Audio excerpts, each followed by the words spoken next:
Hey everyone, welcome to In a Pinch with Hitsu Zen. I'm Hitsu Zen from snuffhouse.com. All names have been changed to protect the innocent. You know, I can't help but notice it's getting cool outside. The air is getting crisp. The sweater's getting broken out, and that means it's Schmalzler season.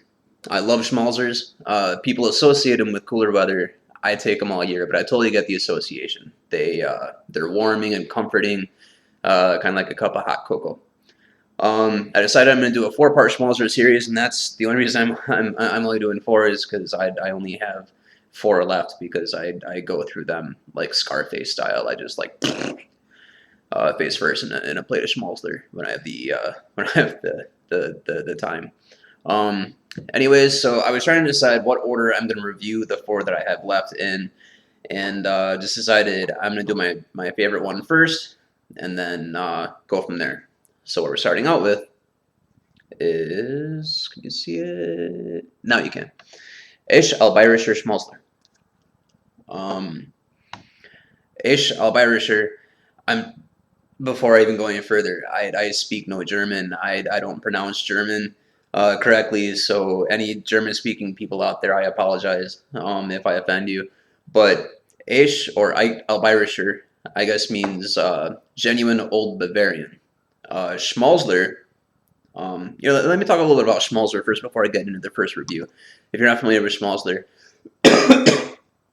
it's as traditional a snuff to Germany as Scotch snuffs are to the U.S. It goes back a long, long time. I went on Bernards' website, schmalzlerfranzel.de, and tried to get their description of how Schmalzler was made. And I'll be honest, the translate feature was not impressive. I read it. I got about half of it.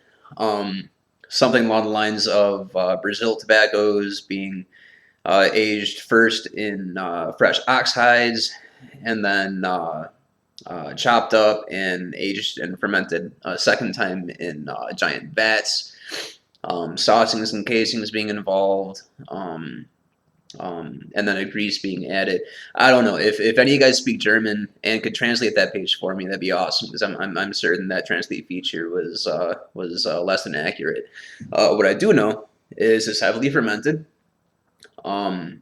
It's delicious, and it's greased.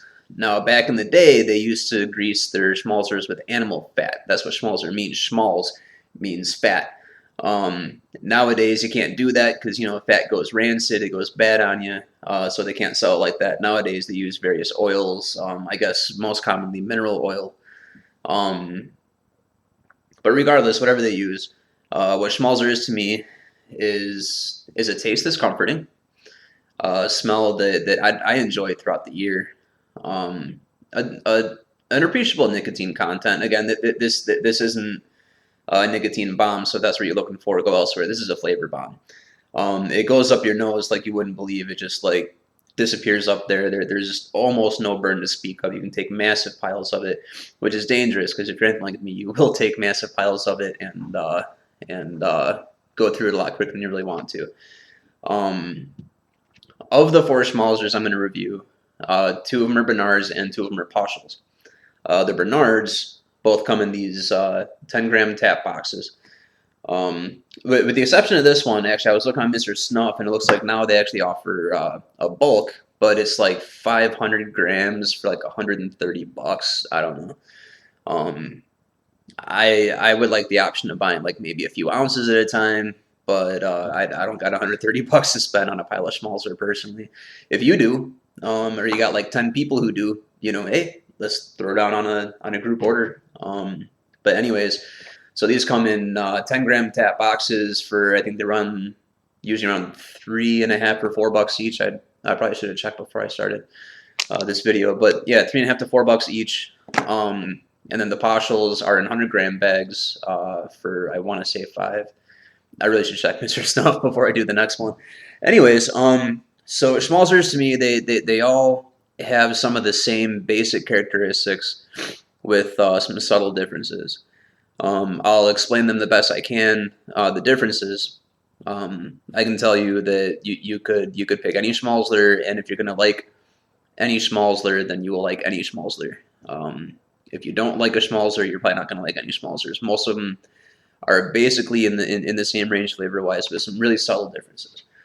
So it's kind of hard to get a tin note from a tap box, but the best I can do out of the whole is sweet and syrupy.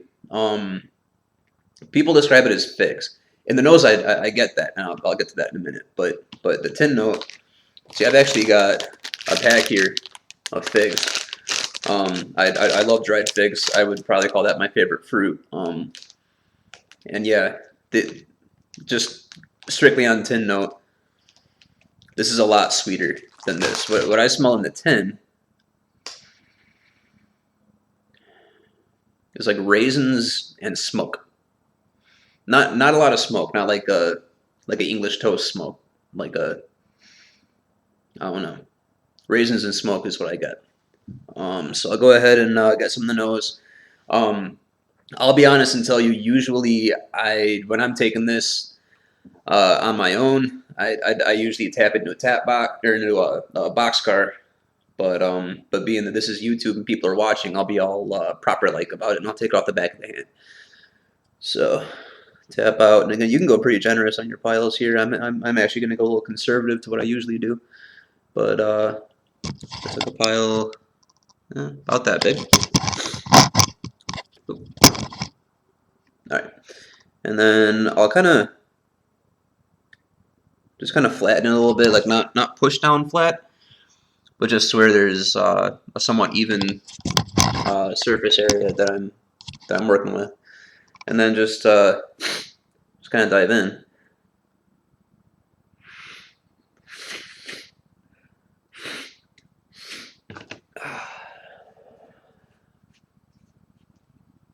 It's messy. It's a messy snuff. Schmalzers are messy. I usually take these in private. I'll go in the bathroom and do it over the sink because it does tend to go everywhere when I do it.